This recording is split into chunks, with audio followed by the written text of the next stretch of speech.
제가 가지고 있는 책에서 이걸 좀 정리하고 와야 되는데 사실 정리하지 못하고 읽어만 드릴 테니까 좀 잘 들으시기 바랍니다. 성경에는 피를 먹지 말라 이렇게 말씀하시죠. 피를 먹지 말라. 우리 피는 피의 생명이 있다 이렇게 말씀하시잖아요. 피의 생명이 있다고 말씀하시는데 피를 먹는다. 우리 옛날에는 지금도 우리 집사람 선지국을 좋아해요. 소피로 해가지고 시장통에 모습들이 옛날에는 철분. 네, 뭐 5일장 가면 항상 그 선지국이 있는데 선지국이 피로 만들어잖아요. 피를 먹지 말라는 피를 먹는 게 부정한 걸 지금도 잘 먹고 있어요. 그래서 내가 어떤 그 맛이 괜찮나? 나도 이제 그 가끔 먹긴 하는데 내 얘기는 피를 먹지 말라. 그럼 왜 피하고 생명하고 무슨 관계냐?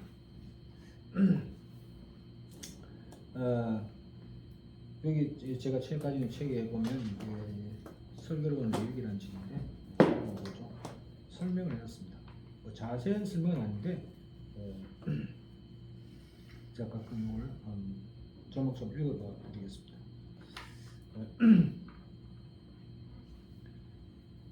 레위기 17장 16절에 자연스럽게 연결되는데 주제가 무슨 주제냐? 짐승을 잡는 가정한 피를 처리한 장면을 소개하고 있다.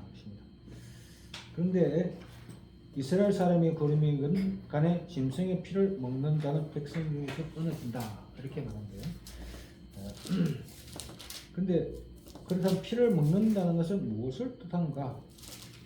우리 사실은 그냥 우리 뭡니까 선지국을 먹는 것뿐 아니라 옛날에 그 사슴 피 사람이 그냥 사람 목이 그렇게 보면 그런 사람도 있는데 제가 아프리카 그 영상을 보니까 세렝게티에 사는 그 아이들은 먹을 게 없으니까 그 어른들이 이제 사냥을 해가지고 잡으면은 그 사냥 중에서 피를 뽑아가지고 따로 해놓은 그걸 어른들이 먹는데 아이들이 먹을 게 없으니까 학교 갔다가 점심 못 먹으면 그거 와서 피를 먹는 거죠. 왜냐면 그 영양을 위해서 근데 피를 먹는 흡혈귀 비슷하게 뭐 사실은 좀 징그러운 얘기도 하고 그런데 마신다는 것 자체가 신명기의 말씀 보면 피를 먹는다는 것은 피를 빼지 않는 고기를 먹는다는 것을 뜻한다는 것이 피를 그냥 마신다는 게 아니고 그래서 신명기 12장에는 이렇게 말했습니다. 정한 자나 부정한 자를 막론하고 노루나 사슴이 먹는 것 같이 먹을 수 있거니와 다만 크게 삼가서 그 피는 먹지 말라. 피는 그 생명인즉 내가 그 생명을 고기와 함께 먹지 못하니 너는 그것을 먹지 말고 물같이 땅에 쏟아라. 따라 피를 먹는다는 것은 피를 마신다기보다는 피를 빼지 않은 고기를 먹는다는 것을 일컬는다고 하겠다. 유대인들은 커쇼라는 규정이 있지 않습니까? 음식을 하는데 커쇼 그 마크, 초쇼 조리된 것만 먹어요. 정통 유대인들은 그것만 먹어요. 그래서 아주 엄격하게 지켜요. 조금이라도 거기에 규정이 벗어난 것을 절대 안 먹어요. 그렇다면 왜 성경 피를 먹지 말고 했는가? 첫 번째, 육체의 생명이 피에 있기 때문이라고 한다. 14, 11절에 육체의 생명이란 히브리어 네페시 바사를 번역하는데 바사르는 육체라고 할 것이라는 문제가 있지만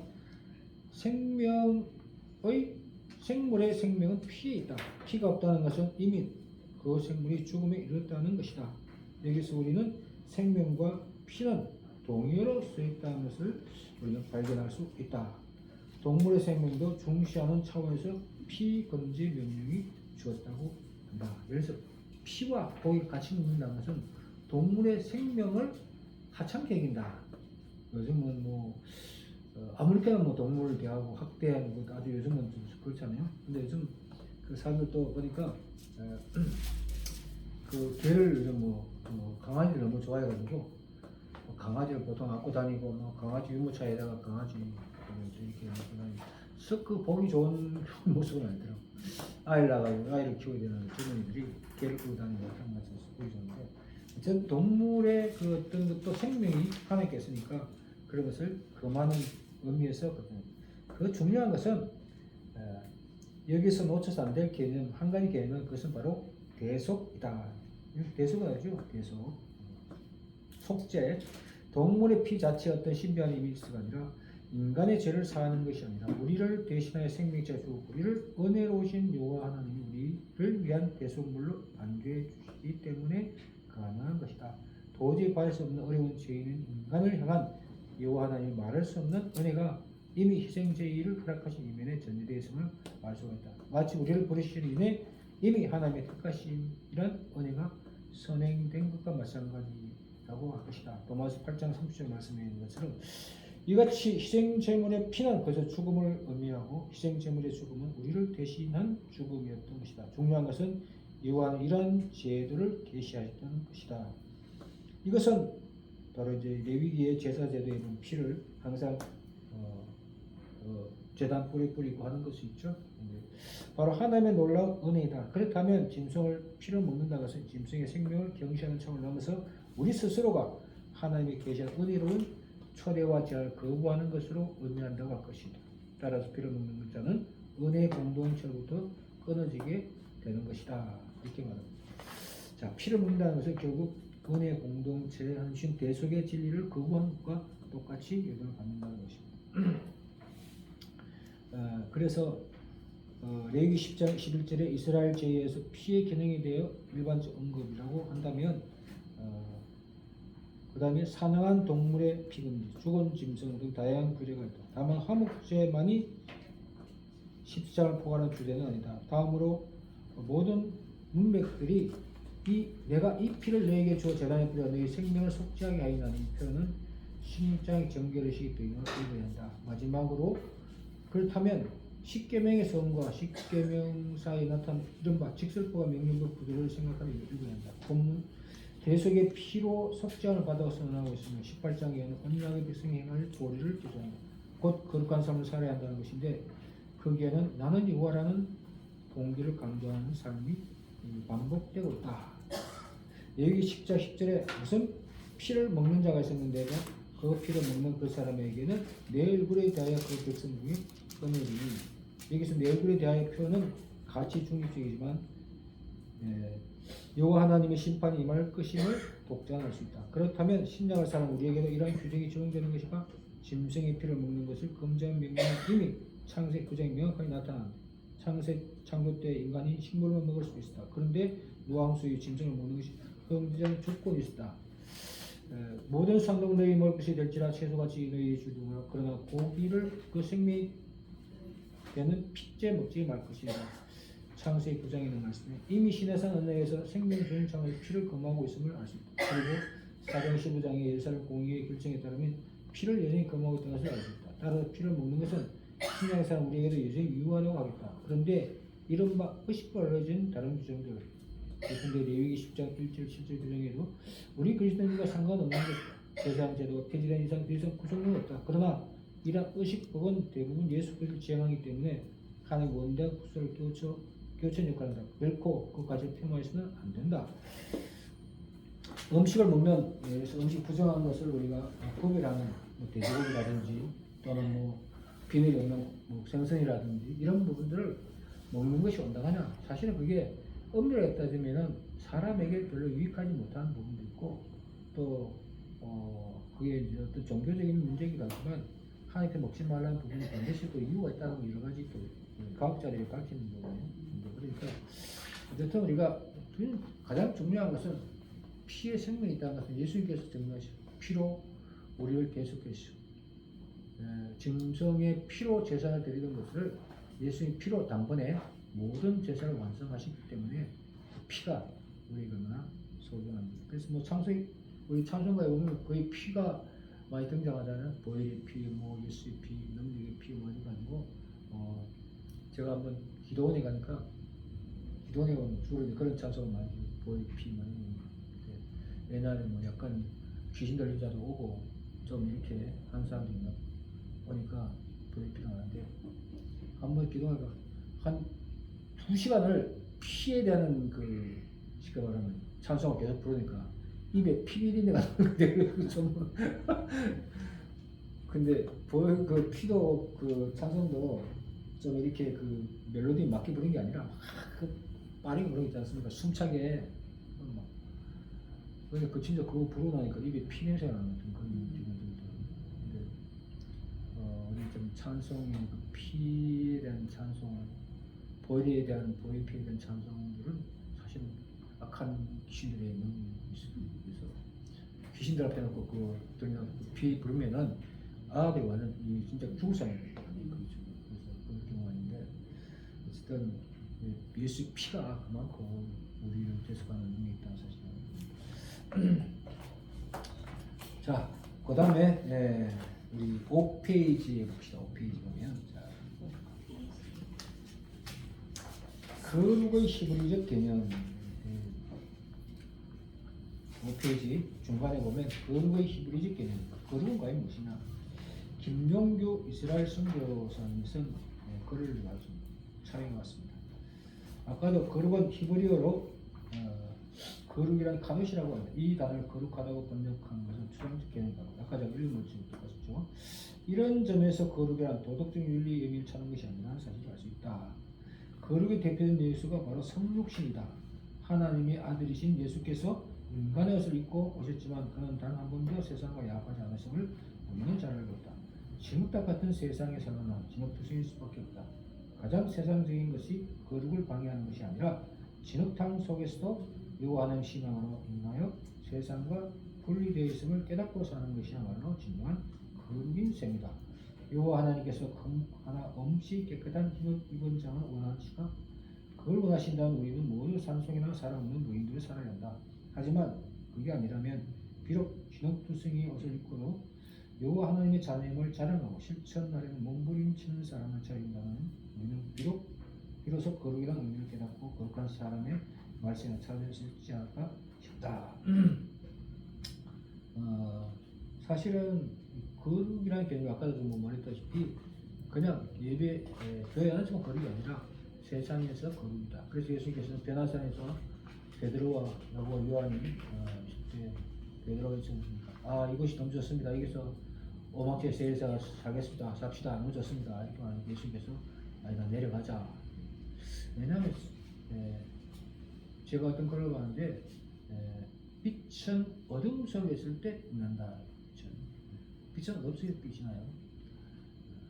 어둠 속에 있을 때만 지금 빛이 나죠. 그와 같이 우리가 세상 속에서 빛, 어둠 속에서 빛이 되려면 세상에서 존재하는 세상에 아무리 오염고 먼지가 묻는다 할지라도 거룩한 빛, 정말 하나님의 생명의 빛, 복음의 빛을 전하는 언어가 있고 특히 또 지도자들은 그런 것에 더 명확할 수 있다. 그 밑에 보면 성경에도 거룩하지 못한 일이 저희가 대표된 야곱 12 아들 중에 하나인 유다와 부정한 다윗의 가능입니다. 유다의 도화를 얻고 난 죽자 셋째 아들 살라를 구하기 위해서 계대 결혼을 우기며 유다 연예인 다만 시집을 돌려보낸다. 이 앙심을 품은 연예인 다만 창렬에 변한 시아버지 유다와 정치를 한다.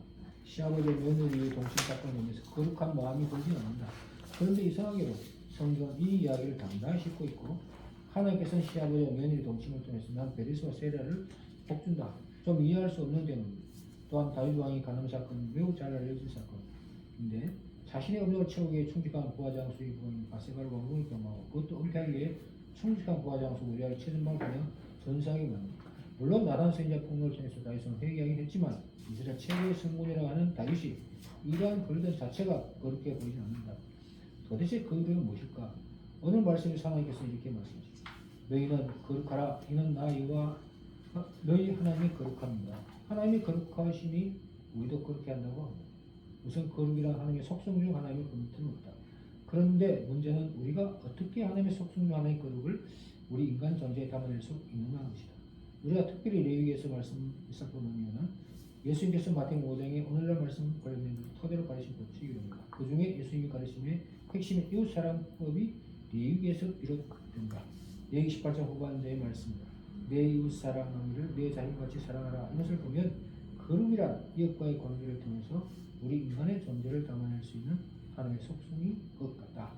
왜 그러냐면 너희는 거룩하라. 이는 나 여호와 너희 하나님이 거룩함이라는 말씀 뒤에 이어지는 레위기의 규례들은 하나님의 자신이 어떤 것을 묘사하는 것이 아니라 모든 이웃과의 관계법을 말하고 있기 때문이다. 몇 개 말하면 레위 10번에 등장하는 규례들은 여러 종류의 사람들이 어떻게 배려하고 공경해야 하는지 윤리적 문제를 다루고, 다시 말해 다른 사람과 어떻게 적절한 관계를 맺는 것이 좋은 것인가에 대한 문제를 다루고 있다. 그 이웃이란 이런 사람입니다. 가난한 자, 거름의 유업, 품꾼, 기먹은 자, 맹인, 부자, 신족, 동포. 거는 자와 거름인과의 올바른 관계는 이것이다. 곡식 거둘 때 너는 밭모퉁이에 다 거두지 말고 내 뜰에 미삭도 줍지 말며 내 포도 열매를 다 따지 말고 내 포도에 떨어진 열매를 줍지 마라. 가난한 사람과 거룩을 위해 버려두라. 거룩이란 바로 이것이다. 자, 거룩이란 잘 차리고 깨끗한 그런 인상을 적인 거룩이 아니라 성품으로서 삶으로서 거룩입니다. 그래서 이웃을 향해야 된다. 이웃이 바라면 우리 전도도 사람 쉽게 말하면 세상 사람. 그래서 예수님께서 이렇게 말씀하셨습니다. 요한복음 3장 10절 하나님의 세상을 이처럼 사랑하사. 사랑의 대상으로 저주의 대상이 아니라 사랑의 대상으로 이웃과의 올바른 관계는 이것이다. 여기서 이웃이란 지리적 위치에 내 집 사는 사람을 가리키는 것이라기보다 삶을 가운데 만나 삶을 나눈 사람을 가리킨다. 너는 내 이웃을 억압하지 말며 착취하지 말며 거룩하 이런 것이다. 내가 내 삶 속에서 만나는 사람들에 대한 태도, 만나는 사람을 억압하거나 착취하면 그것은 거룩한 것이 아니다. 내가 내 삶 속에서 만나는 사람들을 어떻게 하면 세워줄 수 있을까? 어떻게 하면 그들의 삶을 풍요하게 할 수 있을까? 어떻게 하면 그들의 삶을 생명 넘치게 할 수 있을까? 하면서 그들을 오히려 섬기는 것이 거룩이다. 제가 택시를 잘 안 타는데 한번 급한 일로 택시 차가 나도 테이터가지고 택시 기사가 본래 이야기를 잘 안 한 편인데 운전하면서 이야기를 막 하는 거예요. 혹시 손님이 교회 다니십니까 하는 것이 아니 교회 다니면 뒤에 알고 나한테 교회 다니면 그래서 말이 못하고 대답 안 하다가 예 교회 다니면 교회 다니신다고요? 교회 다니는 사람들이 말또 이렇게 나오는 거랬어. 무슨 또 교회 다니는 사람 잘못했는가 싶어. 교회 다니는 사람 왜 이래? 교회 다니는 거 잘못했습니까? 아니 말이야 언젠가 교회 다니는 사람을 태우는데 골목골목 가면서 이거 밤에 내렸는데 세상에 돈이 4,900 얼마 900원인가 나오대요. 4,900 기본적으로 지금 나오겠죠. 공사.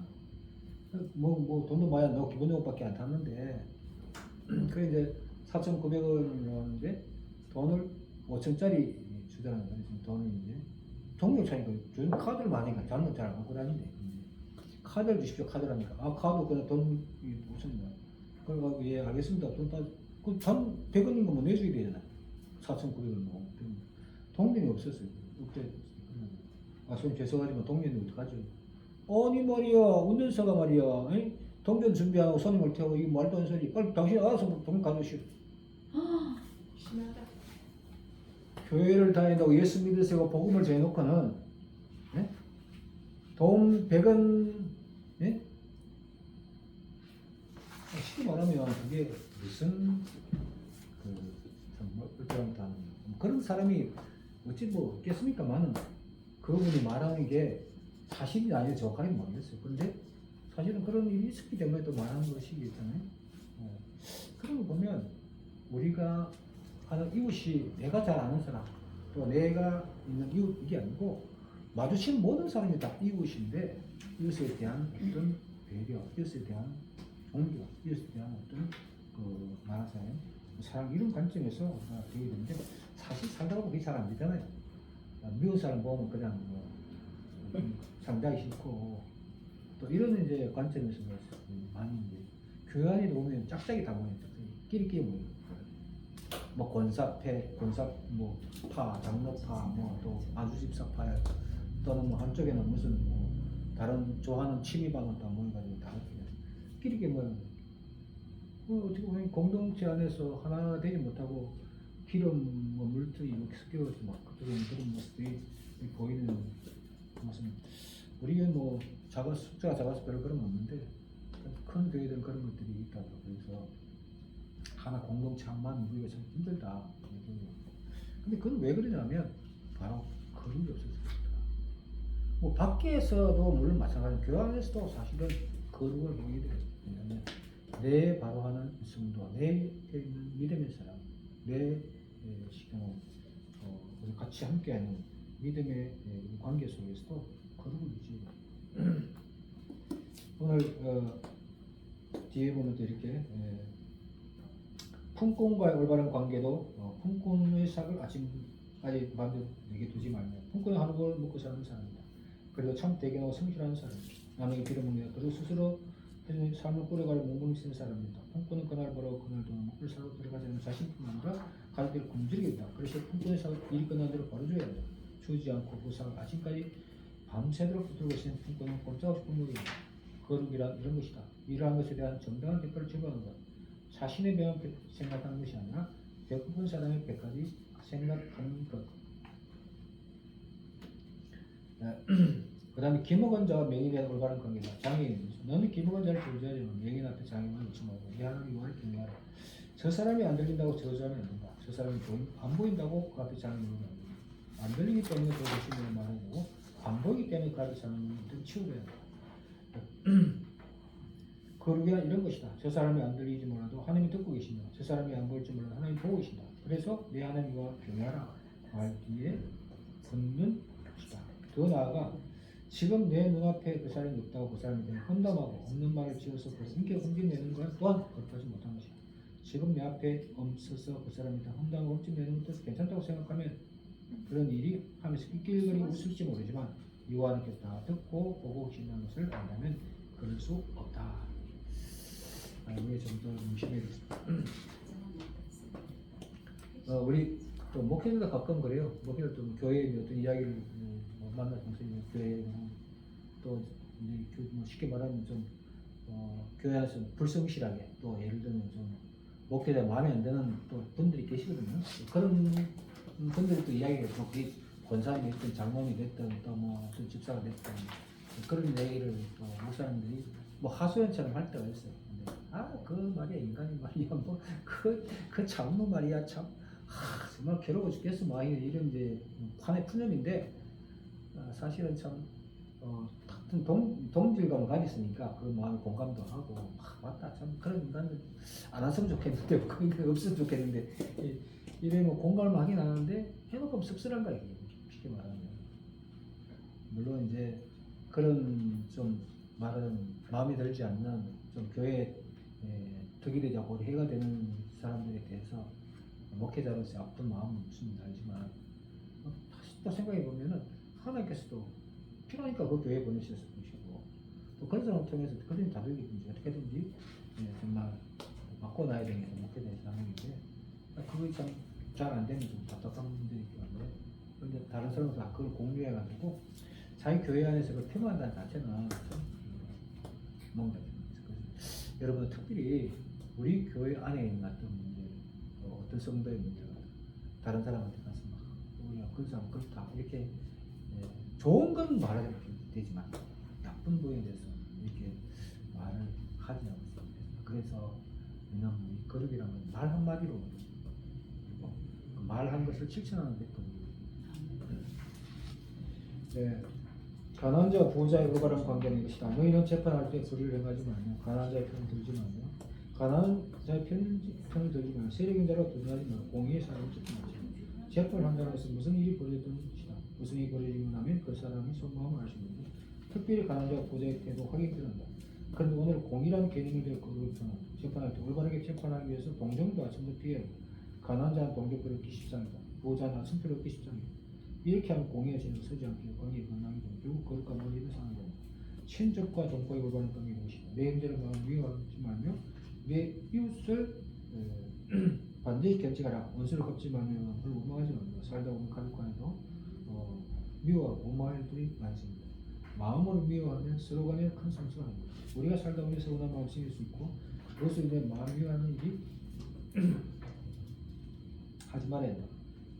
성경적 개념의 인간의 마음은 하나님께서 내주하신 것이다. 하나님께서 내주하신 마음은 하나님의 형상과 사랑을 가르쳐야 하는데 그것에 사랑이 미움이 자리한다면 그것은 거룩한 모습이 아니다. 미움을 마음에 남기지 마십시오. 그것은 형제 이웃 간의 관계가 끝날 뿐 아니라 내 삶까지도 망가뜨리는 가장 큰 원인입니다. 마음의 미움을 안고 사는 것만큼 불행한 일도 없다. 진짜 우리 목회자가 할 때 이 미움, 쉽게 말하면 상대방을 뭐라고 좀 좋지 않게 보는 이런 것들이 진짜 그렇게 물론 내가 마땅치 않게 보고 좋지 않게 보이는 경우도 있을 수 있죠. 쉽게 말하면 정당하지 않다는 이런 뭐좀뭐 부정스럽게 보면 당연한데 그럼에도 하나님의 사랑의 대상으로 볼 수 있는 안목이 필요하죠. 그게 좀 훈련이 많이 필요합니다. 사랑의 대상으로. 네? 그게 훈련이 많이 필요해요. 그게 그냥 되는 건 아니거든요. 그래서 기도해야 되고 우리 마음을 좀 하나님이 다스려 주셔서 그냥 인간의 마음이 되는 게 아니고 하나님의 마음으로 마음이 주어지셔야 가능한 일이라고 할 수 있습니다. 그래서 그리고 사실은 내 것이 아니라 하나님의 덧입어서 하는 것입니다. 우리가 빛이 아니듯이 빛은 존재이듯이 그것도 마찬가지예요. 내가 뭐 착하게 하나 그렇게 된 게 아니라 하나님의 나를 정말 마음의 은혜를 주시고 감동을 주시고 또 섬길 수 있는 그런 기쁨을 주시고 그래서 했을 때 사실 그릇이 아름답게 나타나게 되죠. 이때 보면 거룩은 뜬구름 잡는 이야기가 아니다. 거룩은 하나님의 속성이지만 그것을 우리 인간 존재까지는 관계 자랑한 이웃과의 올바른 관계를 통해서다. 성경은 예배를 잘 드리고 교회 봉사 잘하는 것은 거룩한 사람을 칭하지 않는다. 거룩한 사람은 이웃을 내 몸같이 사랑한 사람에게 없는 수식이다. 그래서 예수님께서는 마태복음 5장 23절 이하에 이런 말씀하십니다. 그러므로 예물을 제단에 드리던가 거기서 내 형제와 원망이 있거든 생각나가다 예물을 제단에 두고 먼저가 섬기고 화목한 고기 와서 예물을 드리라. 이웃과 올바른 관계를 되지 않는 것을 생각할 수 없다. 우리는 흔히 하나님의 관계만 올바르면 된다고 생각합니다. 그런데 하나님은 이 하나님 당신과 올바른 관계를 맺는 것 그런 개념을 생각합니다. 그래서 내 이웃과 내 몸과 사랑하는 것을 통해서 가능하다고 말씀합니다. 하나님께서 거룩한 자의 예배를 가르칩니다. 거룩한 예배는 우리가 얼마나 이웃과의 관계를 올바로 맺었는가에 달려있다. 이렇게 나와서 예배를 드리는 이유가 거룩하게 하는 것이 아니라 이웃과의 올바른 관계 안에서 드리는 예배가 거룩한 예배다. 이러한 것을 생각할 때 우리의 예배를 얼마나 부족한 예배인가 알 수 있다. 이렇게 부족한 예배를 남아 받아주시는 하나님의 사랑에 응답한 길은 이웃과 관계를 다시 한번 돌아보고 성경에 제시하고 있는 올바른 이웃 관계를 맺기 위해 말씀에 순종하는 것이다. 거룩은 무엇인가? 내 사랑이라 내 자신을 사랑하라. 이것이 바로 거룩이다. 사실은 우리 10계명의 계명 하나는 하나님을 사랑하는 것이고 두 번째 계명은 이웃을 사랑하는 것이다. 그러니까 결과적으로 거룩은 뭐냐? 그는 하나님을 사랑하는 하나님과 관계 맺는 것이고 그 관계에 의해서 또 이웃과도 사랑의 관계를 맺는 것이 바로 거룩이다. 그래서 오늘 레위기의 가장 핵심적인 제목은 거룩은 결과적으로 예배당 안에서만 또는 뭐 내가 같은 착한 심성만 되는 게 아니라 실제적으로 삶으로서 드러나고 이웃과의 관계를 통해서 이웃과의 모든 사람의 관계를 통해서 나타나는 것이다. 그래서 우리가 조금 누군가 뭐 다툰다든지 또 그러니까 우리는 거룩하지 않다는 생각이 사실 저도 뭐 다른 사람 다투는 건 뭐 문제가 뭐 늘 일상 있는 일이지만 우리 집사람하고 다툴 때 좀 이제 곤란해. 집사람은 네? 집사람하고 이제 다투면 전 뭐 잘 다투는 편은 아닌데 다툰다고 해서 뭐 어떤 다른 분이 다투는 게 아니고 우리가 이제 뭐 우리 한전에 좀 알지만은 이제 물건을 이제 가져오면 이제 배분 양은 게 있어요. 근데 이제 이런 것 때문에 서로 이제 차이에 비을 수가 있어. 그래서 뭐 어리를 좀 더 많이 주고 아니면 또 이걸 죽살을 먼저 주고 이런 것 때문에 서로 간의 생각이 달라요. 그때 이제 뭔가 좀 부딪히면 당신이 뭐야, 뭐 내한테 말도 안 하고 뭐 이렇게 했냐, 뭐 이런 식으로 또 그분은 또 내가 또 그 사람 필요할 수 없는데 뭐 또 그걸 가지고 그런 아니냐 이래가지고 그 사실은 아무것도 아닌데 그걸 부딪혀가지고 어디 하루 동안 말도 안 하고 가만히 서로 이제 화가 난다 이거지 뭐 쉽게 말하면 날 우습게 보냐 뭐 이것도 있고 네? 날 뭐 무섭게 보냐 또 나는 왜 내 말 안 듣냐 뭐 말도 안 하냐 뭐 이런 식으로 서로 이제 무시한다 뭐 이런 식으로 해서 다툼이 생기죠. 사람 많은데 살 수 없죠. 근데 그때마다 저는 생각해보면 제사장이 거룩해야 되는데 뭐 제사장 옷만 입었다고 거룩한 것이 아니라 실제로 가장 가까운 사람과 더 거룩해야 되는 사실은 모르는 사람은 잘 안 싸워요. 근데 가장 가까운 사람은 많이 싸우고 만만해서. 예. 그러니까 우리가 먼저 거룩 품성은 내 가족, 가장 가까운 사람하고 정말 좋은 관계, 사랑의 관계, 정말 은혜의 관계를 맺고 더 가까운 사람 우리 하나님 관계 맺어야 거룩한 관계 유지할 수 있다고 생각합니다. 그리고 어떤 의미는 하나의 명사에 머무는 것이 아니고 이게 사실 동사로 되어 거룩하다. 거룩하다 사실은 명사냐 동사가 돼요. 어떤 선생님이 팻말에 아이를 가르치는데 그 아이가 이제 좀 잘못해가지고 선생님이 야 교무실 와 이런 거예요. 교무실 와. 근데 이 잘못한 학생은 이제 얼마나 혼이 날까 싶어가지고 지금 마음이 쫄여가지고 이제 또 하필 또 교무실 거기 교무 선생들이 많잖아요. 그러니까 거기서 혼을 내면 내가 얼마나 부끄럽나 창피해서 어떡하나 뭐 그런 데 생각하고 갔는데 선생님이 책장에 앞에 딱 뭐라고 명패를 붙였어.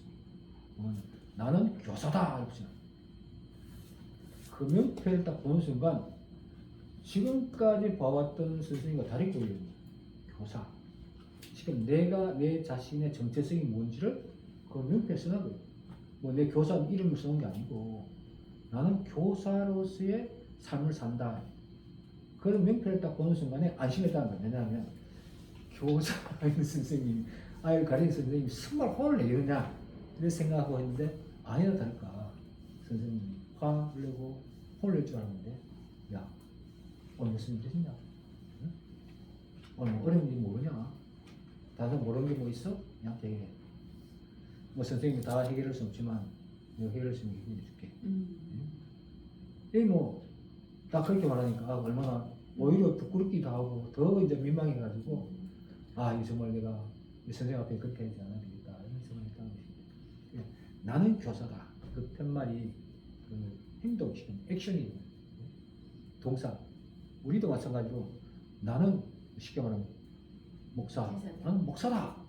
이 명패 말하자면 뭐 목사 그게 중요한 게 아니고 나는 목사다라는 행동 그 자체가 항상 우리 마음에 새겨져 있어야 그걸 통해서 이웃 간에 또 가족 간에 또 하나의 관계 속에서 항상 아름답게 되지 않을까 생각합니다. 그래서 이처럼 뭔가 아름답게 변하고 자 오늘 이제 요 표현했고 그 다음에 이제 뒤에 보면 아까 이게 이제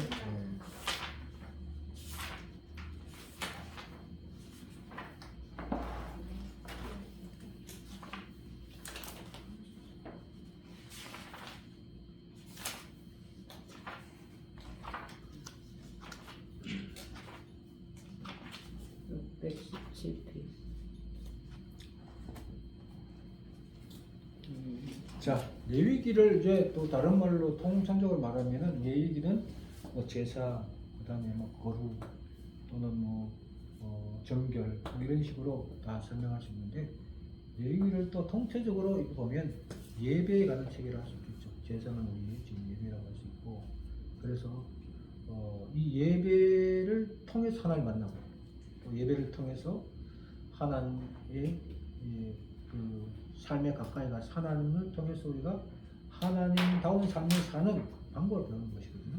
그래서 예비기는 어떻게 보면 세상에 오염된 세상에 살면서 어떻게 하나님의 거룩을 닮아서 살 수 있는가라는 그런 책이기도 합니다. 그래서 이 예비기가 그냥 단순하게 피를 흘리고 뭐 제물을 바치고 또는 뭐 제사장 옷을 입고 또 어떤 뭐 정결법을 가지고 따라 이게 지키는 그것이 아니라 어떻게 하면 하나님 앞에 하나님의 은혜적인 삶을 살고 또 은혜의 삶이 예배 즉 교회 안에 공간에만 있는 것이 아니라 세상에도 이것이 제대로 잘 적용돼서 정말 초대교회 성도들이 세상 사람들이 초대교회 그리스도인이라고 말하면서 마음이 두려워했다.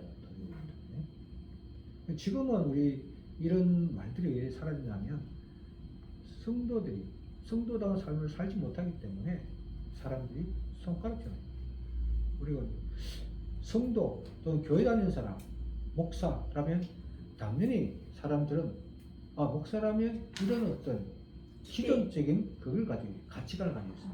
근데 그 가치관이 떨어지지 못하면은 이게 진짜가 아니고 가짜가 되는 거예요. 품질이 완전히 떨어지면 사람 실망하게 되는 마찬가지. 그래서 사람들이 개독교, 예수쟁이들, 예수쟁이가 나쁜 얘기는 아니지만 하여튼 예수 믿는 것들 뭐 이런 식으로 폄하를 받는 거예요. 그러니까 이것들을 이제 바로잡기 위해서는 우리가 어떻게 하나 뭐 전체적으로 다 해야 되겠지만 먼저 나부터 먼저 하나님 앞에 또 이웃 앞에서 바로 설 때 한 사람 한 사람이 온전하게 되어갈 때 그것이 진정한 거룩, 진정한 하나님의 예배의 삶이라고 생각합니다. 그래서 이 예배기를 통해서 정결, 거룩, 또 하나님의 가까이 나오고 어떻게 하면 거룩한 삶을 살 수 있는가 이런 것을 배울 수 있는 책이라고 할 수 있습니다. 오늘은 뭐 이렇게 이런 얘기를 준비해 서 간단하게 이것으로 마치고 아직 시간이 좀 남아 있으니까 혹시 질문하고 내가 다 대답할 수 있는 건 아닙니다. 일단 질문 있으면 질문 좀 하시고 나머지 시간이 좀 남았으니까 질문 혹시 있습니까? 지금 여기 우리 학우분들은 얼마나 남았습니까? 공부하는 시간? 1년. 네? 1년. 다 2월 달까지. 예? 2월 달. 2월 달까지? 내년 2월 달까지? 다 2월 달까지? 2월 달은 이제 목사 그럼 강사고 쉬고 합니까? 네, 가을에 우리 가을에 강사고 쉬고 가을. 이번 가을에? 예. 그럼 2월 달에는 저 졸업하죠. 졸업하고 네. 그럼 졸업하고 목사 한수 안 가지? 목사 한수 안 가죠? 그래서 항상 모르겠대. 그럼 내년 2월 달까지 공부하시네? 여기 강도사님 봤잖아요. 강도사님 봤어요. 연설이 뭡니까?